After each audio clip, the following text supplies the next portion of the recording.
Ghost of Yotei is probably one of the most beautiful games I've ever played. It is expansive, all the dialogue, the voice acting, the performances, the combat, the amount of different activities, it's all there, and it's great.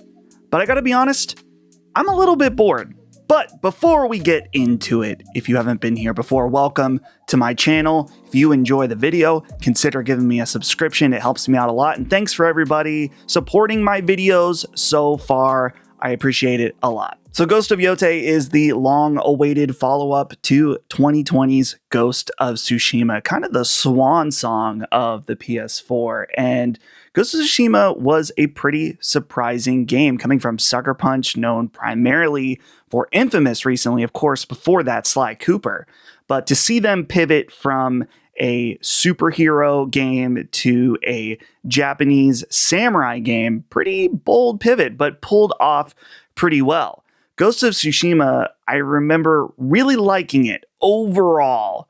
So here we are, 5 years later, we finally have a sequel with Ghost of Yotei, and it takes place hundreds of years later, leaving behind our boy, Jin Sakai, and now with a new protagonist named Atsu with a completely different journey. And I don't want to disrespect Jin Sakai. Obviously, he was a great part of the first game, but I gotta respect the main character of this new game. With Ghost of Tsushima, there's always a constant battle, kind of pushing you, if you really care about the story, to not necessarily play the game you want to as being the ghost because of the honor of, or I guess dishonor of running up behind somebody and slashing their throat. Not necessarily part of Jin Sakai's samurai code, but with Atsu being the ghost, she is out for revenge. And I think that one of the things that people have talked about this game, it's another brooding,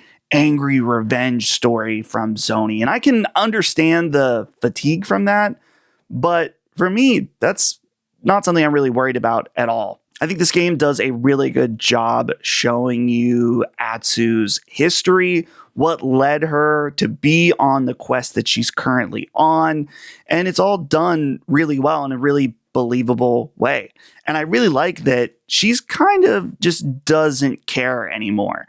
She is willing to slaughter and kill and plot in order to take revenge for her family, and I kind of respect this unlimited power situation. Not unlimited power, but unlimited, not really worried about some kind of code or anything like that. But of course, what is a game without its villains or really any story? And I think that's one of the places where this game really shines is the Yotei 6. Those are the guys you're going to get revenge against, and I think they're really cool. They've got a more of a supervillain type vibe with their different names like the Oni and the Snake, and I really love how Atsu has this list that she carries around and slashes each one off and carries her enemies on her waist. Pretty badass. And along the way, of course, there is a multitude of characters that you meet that help you along the way. I haven't met all of them yet. I like this idea of while you are this lone wolf,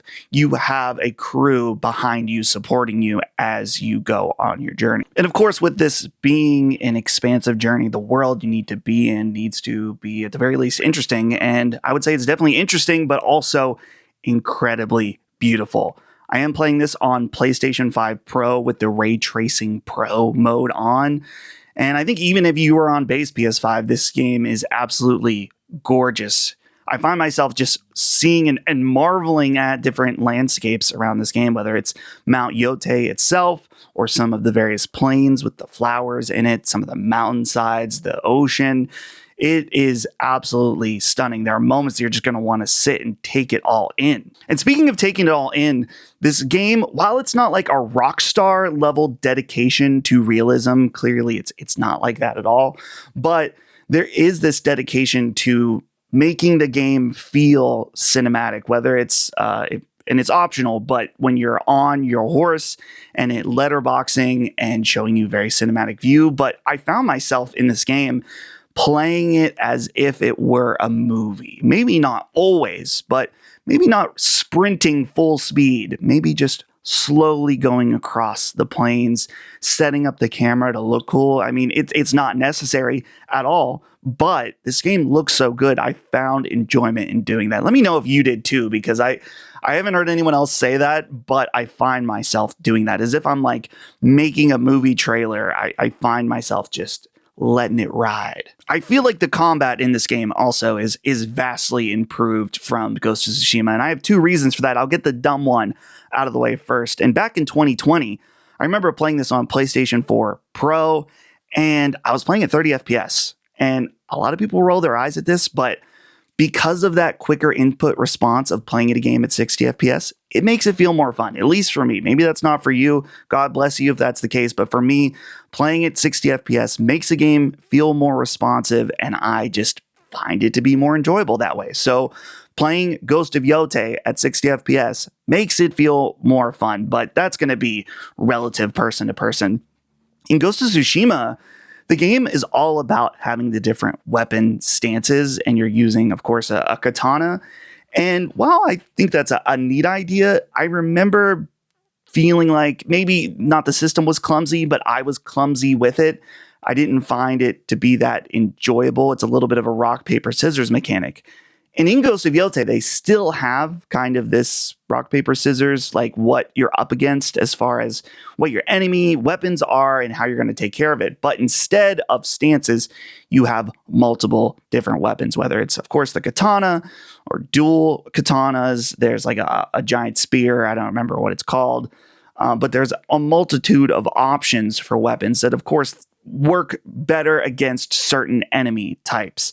And there's something about it. This feels a lot more fluid to me that I really like. Of course, I have to mention the fashion element of this game, the different armor and gear that you get to equip. And dude, some of this stuff looks so cool. I barely unlocked really that much, even many, many hours into the game. But what I have unlocked has been really cool, and it's been fun customizing the different armors with a different hat, the different color dyes that you can put on.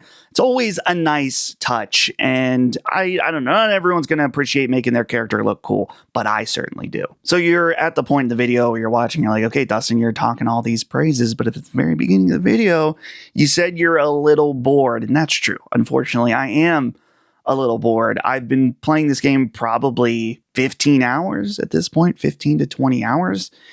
And I just think I have a little bit of open world fatigue. And I don't even play very many open world games at this point anymore, because I keep telling myself, it's like, oh, you have fatigue with open world. You don't necessarily want to play that because you don't like all the different activities, doing those over and over.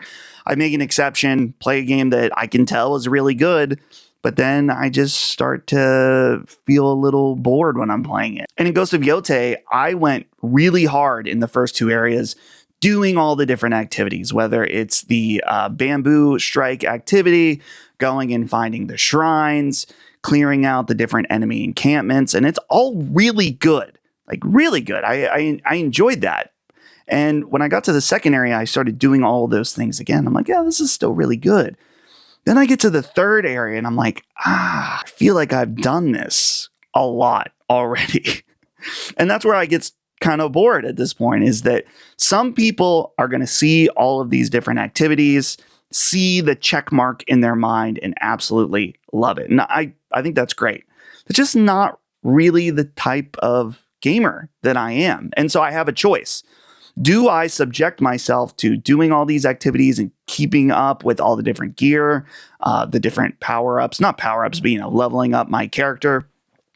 I could do that, but eventually, and this is what happens to me in every open world game, is that I just go and start to mainline it. And I think I'm at that point with Ghost of Yotei where it's like, I think I'm just here for the main story at this point. And there's always going to be something in the back of my mind, though, when I'm playing. It's like, what am I missing out on? And then I'll go and maybe do a side quest, and it's like, I feel like I'm not missing out on those things. And I'm sure, I'm positive, I already seen talk online about there being different side quests that are really excellent. But it's the hard part is like finding those. I'm sure that someone could recommend like, oh, you have to play this side quest, this side quest. Those are the best ones. Maybe that's what I should do. But it's also the fear of missing out on different upgrades and abilities and making your character as powerful as possible, because that's also really enjoyable. But I think at this point, I've had enough walk and talk moments. And of course, Sony games are notorious for the walk and talks. And this game has plenty of them. Some of them really good and interesting and really core to the main story. Others, I'm just kind of sitting there waiting to get to the next part of the gameplay. So I guess, to be honest, it's not necessarily a problem with Ghost of Yotei at all. As I said earlier, a lot of people will see all these activities and be super pumped and excited because there's so many different things to do and see in the game, and that's awesome. But for me, I just hit a point where I've had enough. I'm satiated with finding all of the wolves' den. And I don't need to find any more wolves' dens. You know, I want the upgrades, but I don't really feel like doing that. Kind of want to go take out the next member of the Yotei 6. So I think in a way, at this point, my brain might just be broken on open world games. And I'm going to continue to play them as I see ones that interest me. It's not like I'm not going to play Grand Theft Auto 6. I'm absolutely playing that. And maybe I'll hit the same fatigue. Maybe I won't. There are open world games where I don't feel that fatigue. And go ahead, hit it with me in the comments from Soft Glazer, but I didn't feel that way in Elden Ring. I don't know if it's just the way you discover things in the game, the sense of wonder without a map with all these different activities, or the fact that some of them are so varied. And to be fair, Elden Ring does have many repeated activities. I didn't like those either, and I have never completed all of them for that reason.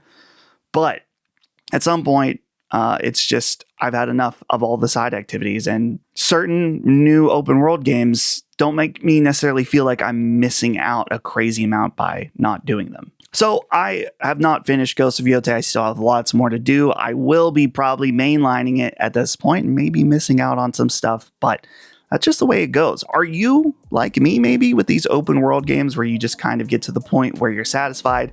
Or are you a platinum hunter? You need to complete everything and see everything in the game before you consider it finished. Let me know down in the comments what you think about all this. And thank you for watching this video. I really appreciate it. It means a lot. It's been fun talking about games with you guys. So before I go though, just to let you know, I do have streams on Wednesday nights at 7. If you'd like to join me there right here on this very channel, we'd love to have you. And I guess that's it. I feel like I had 2 things, but I guess that's it. So thank you guys for watching. We'll see you next time.